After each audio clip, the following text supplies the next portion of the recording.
All right, guys. So for today's episode, we're going to discuss a little bit with the one and only Vonditsianos. I said it best the last time. I had to screw it up like usual. But yeah, for today's episode, this is a fellow 24-year-old that has gone a long way. A little bit of him, he has worked for Ty Lopez in the past. He was able to manage 30K per day in ad spend. He's now working mostly on email marketing, funnel optimization, CRO, etc. And yeah, Chris, I just wanted you to maybe introduce yourself and let the listeners or watchers, depending on where they're consuming this content, know who you are and your background. Yeah, awesome. Thank you. Hey everyone. So this is kind of my first podcast, so it's exciting to jump on here. Oh, awesome, man. Yeah, so basically I started off in web design about 5 years ago. And from there I went on to SEO and PPC. And then after that, I actually enjoyed more of the analytics and the optimization portion of marketing. So Yeah. I went more into CRO. Throughout that entire time, I was taking courses and mentorships and guidance, basically fast tracking my journey through those different points of marketing and all those different channels. And then after that, throughout that, I had my agency and I was consulting on the side. And then I started my contract with Rev, which is Ty Lopez's e-commerce portfolio. So they do an estimate of 250 million US a year. And I was the main CROer. So we were assisting with the data science team and also the design team and the product team. So that was our main thing there. After that, I managed a rapid test PPC ad campaign it was about 30K a month, like you said. Or sorry, 30K a day, like you said. And then after that, I worked with a company called CAA. It's located in Canada, but the American version is AAA. And then after that, I basically have this program, my data marketing partnership that I have for e-commerce businesses that are doing a minimum of 2 million a year in revenue. And also I do various contracts as well. Awesome, brother. Something that I mean, just for the people that are consuming the content, I actually met Chris yesterday, like not face to face, but like for the first time that we spoke was yesterday on a Zoom call, Yeah. and immediately something that I think that clicked for the both of us is the fact that we are both 24 years old, and we started to talk about, right, brother, about some of the key lessons that we wish somebody has told us, or so we were able to know sometime when we got started, so that things basically just could get easier than they were basically, right? So Yeah. brother, I don't know if you wanted to share some of these lessons or some of these things that for it doesn't matter people that are 18 or 20 years old, or let's say mid-20s like maybe we are, that you would like to share with the audience, right? Yeah, of course. Three lessons for sure. I don't think they're in order, but just Yeah. three lessons in general. Um, so one of them is leverage is honestly better than quote unquote being a hard worker working 18 hours a day. If you can Yeah. leverage other people or leverage software and things like that, you will get farther. And it's also way more stable instead of working the crazy hours because you will burn out doing that. Yeah. I wish I learned that earlier. I wish I learned what the power of leverage was at the beginning because I'm sure it would have helped me tremendously by then. I learned that in the last couple of years of my life. After that, I would say momentum. Momentum is a real thing.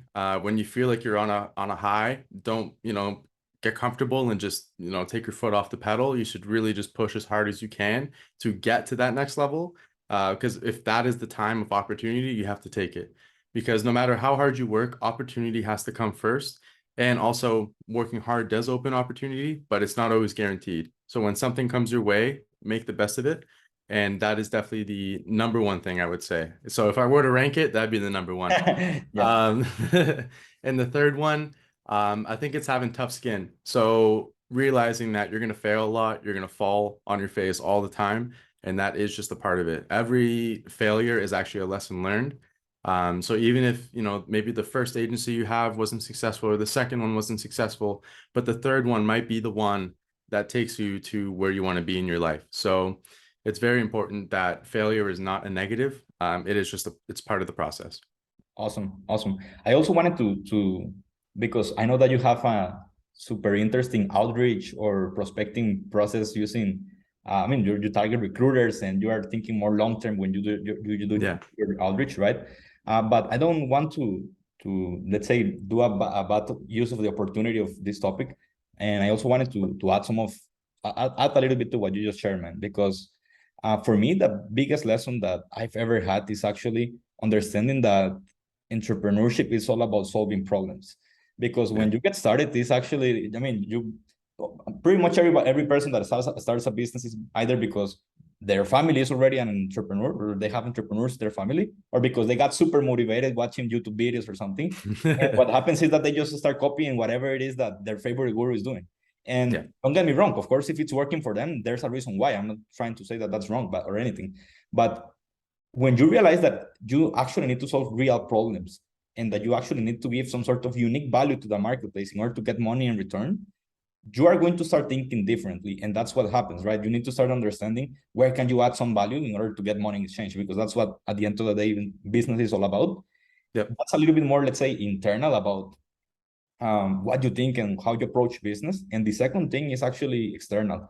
And this is actually something that I learned from Alex Hormozi, and it is that um, you don't know how much you need to screw up and how much you need to learn until you actually get started, right? Because everybody makes it seem like, hey, you just need to send 10 Facebook messages per day and you're going to get 10 clients per day, right?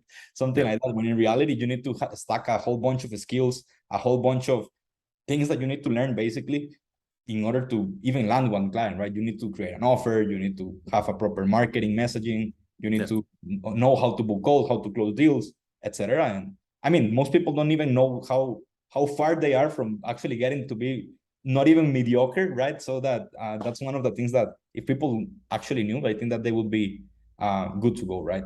But that being said, 100%. brother, yeah, I wanted you to maybe go over some of the outreach process that you're doing, that long-term thinking that you have, because I found it super interesting, man. Yeah. So you're gonna laugh. So I actually got it from Alex Ramosi as well. Yeah, It was just one of his random tweets. It wasn't like any of his videos or anything like that.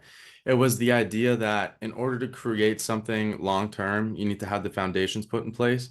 And yeah, people always think the foundations are always correct. I was on my own for 5 years, working as a freelancer, eventually an agency, and then eventually a partner and a contractor. And then I realized this this solution was, in order for me to go to that next level, I needed to build an audience. I need to build people that understand who I am and what I basically preach. yeah, The reason why, and that's to go for purely B2B. Like I'm not trying to sell courses or stuff like that. It's purely a B2B perspective. And the reason why is because I'm really good at talking. I obviously I'm stuttering there, but I mean, like when I'm actually like speaking about speaking about a concept that I'm passionate about, like for marketing analytics and things of that nature, I've done my homework, I've done my research, I've done my experience, I have all that behind me, and I just want to teach and kind of explode that, and how help other people become more successful. So like on a sales call, for example, it's not just trying to make a sale, it's diagnosing their problem and then giving them a solution. So the solution is typically in line with what we do. If it's not, then I tell them straight up that I can't help them, but yeah, here's what they should do for the next step. And by doing that, um, that's the key to growing, to helping other people in that way. So building a following in that sort of respect of people understand like my ideas and how I would answer something is really cool to me, because when that happens, then people will reach out to me and they know exactly what they're going to get from me, versus trying to do the cold outreach, trying to message 100 people a day and that kind yeah, of stuff, which I still do. I still have that. It's part of the umbrella of outreach.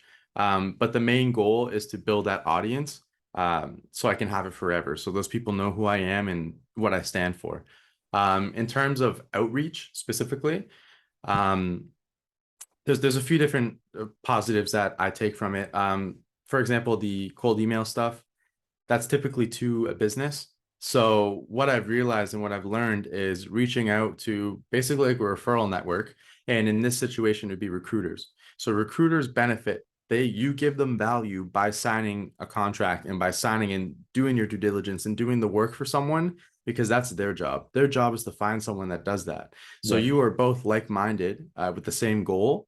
So it's not as cold of an email versus trying to approach a business that may not understand your goal, or they may just think you're trying to sell them. versus a recruiter, they're going to get paid to put you in front of people. So when you have those types of relationships and you build out a network just of recruiters and you are on a contract basis, even if you're salary, by all means, like you can still do the same route, because eventually you should move every couple of years, every 3 years, because you're going to make way more money that way. If you stay in the same spot, you'll never grow. So moving back to the business side of it, once you have that stream of just recruiters everywhere, you're going to get constant messages and, hey, I was thinking about you. This seems like a perfect role or perfect contract for you. That is the perfect way to approach a cold as a contractor, like a cold outreach as a contractor. So Awesome. yeah, One of the things that I guess that outside of just the actual tip or the actual strategy that you just shared yeah, is the high level importance of thinking outside of the box, right? Because everybody buys a course and they immediately go and start straight pitching out of hell everybody that they meet on yeah, LinkedIn, etc. Which again, for some people it might work, etc. And I'm not saying that cold email and cold calling and those things don't work at all, because that's literally what I do in my business. yeah, But so I mean, of course it works, yeah, but it's important to leverage the warmth of your prospects. And what I mean by that yeah, is that there are some people, and again, this way it's important to think outside of the box, because let's say that you run a social media management agency, for example, yeah, and you find somebody out there that is posting a job on LinkedIn. You can actually reach out to that person and be like, hey, listen, I am willing to do the work of this worker that you're looking for, and you mm-hmm. don't have to pay me a paycheck. How about if instead I do this other thing? You see, like, it's literally just reaching out to people that are doing different, I mean, are doing basically the same thing that you do for your agency. And Yeah, instead of grabbing it as a cold outreach that like typically maybe is the case, you're actually leveraging the importance of people that are looking for your services, right?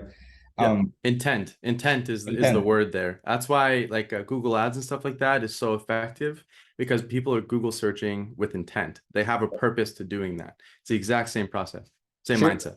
Yeah, Sure. Awesome, brother. And listen, some of the things that I would love that maybe you share with the audience is what you are primarily focusing nowadays when it comes to your overall day-to-day workflow, right? Because I don't know if you would like to share some of your best tips on your craft, some of the things that you wish you were able to know when you started in this, not only on mindset or high level principles like we discussed previously, but maybe yeah. some tips or strategies that you would like to share specifically for your niche, let's say. Yeah, okay. So something that's happening right now is, so Google Analytics, so Google Analytics Universal, Yeah. is closing down in the Yeah. Next year, summertime. right? So Yeah. yeah, July 2023. I think July 1st, 2023. I might be wrong on the date, but um, and so what that means is if you don't install the new version of Google Analytics, which is called GA4 right now, you will lose all the data from when that happened. So in July, you will lose all the data previously if you don't do one of two things. So if you don't have a data warehouse already connected to Google Analytics, or you're processing the data that Google Analytics is taking through a data warehouse, or if you just download Google Analytics 4 now and just watch them in parallel. So you basically compare the two, and just take the things that you desperately need from Google Analytics Universal and put it into your GA4. It's not exactly like a one-in-one transfer. The entire way it registers an event is completely different. It's mostly a product analytics version of it. So Google Analytics Universal is more of a web analytics tool, and then GA4 is trying to become more of a product analytics tool in combatant with companies like Heap and Amplitude. So that is definitely a really big one right now. Even some of the contracts that I have, they're very, very large companies. I'm talking about publicly traded companies, and they're still relying on Google Analytics Universal, and they don't have GA4 downloaded. Oh. So it's a big deal. Like it's Sure. something that's happening really like very soon in the next however long that is, 7-8 months. 8 months or something. Yeah. Yeah, which if you don't have the data, like if you don't start now, you're going to lose even more of your year over year. You won't be able to go back. Yeah. So it's really important in order to have year over year reports and see how the company did last year by starting. You should have started July 2022. You should have Yeah. downloaded this, but now is better than ever. So yeah, Awesome, yeah, brother. One of the things that I always like to ask all of the different podcast guests that we've had in the past is actually I mean, because I know that for some people, they're going to follow you and they're going to get super interested in what you're doing. For some others, it might be the last time they hear you or they know who you are, etc. And that's great, right? But I would love it if you can share one idea or one message or one thing that you basically want to share with the audience. And it could be business related, it could be family related. Basically, I'm just opening the window for you to shout anything that you believe in and that you would like to share with the audience, basically. I think something I've been thinking about lately, so when people are giving advice, because I'm assuming a lot of people that are watching this they're trying to grow. They're trying to better themselves, better their career, better everything, better their business, trying to go in the right direction, basically. It's something that I learned, which is going to happen constantly, is people are going to try and give you advice. But the number one thing is advice, the best advice is a reminder of something you already know, but you're just given the information at the right time. So you're reminded of it at the right time in your life where it makes sense. Mm-hmm. So everyone is smart. Everyone can be smart and they have information, especially if you do a lot of courses and mentorships and read a lot of books in your topic. But if someone tells you something you already know, but it's just applicable in that moment and you didn't even think about it in that way, that's powerful. That's really powerful. You shouldn't like shut people down if they're speaking about something you already have an education in, because it could trigger a thought process for you that could just excel your mindset. They could excel through any barriers that you might be having currently. And I've known to be someone that's a little more naive because I have learned a lot. So when I hear people try and give me an explanation on something, I go, yeah, I know. But if you kind of just take that step back and just listen to what they're saying, it could help you in that certain time that you might be struggling with something and you didn't even realize you had the answer all along. Awesome. Yeah. So that's a great piece of advice for sure. And Chris, really from the bottom of my heart, I really want to appreciate the fact that you are on this podcast, that you decided to spend, I don't know, maybe 15 or 20 minutes. I don't know, how was it? With both me and the audience. And yeah, brother, hope to have you here sometime soon, man. Yeah, I appreciate it, man. Thank you. And thank you everyone too for listening. Awesome, brother. Thanks. Thanks.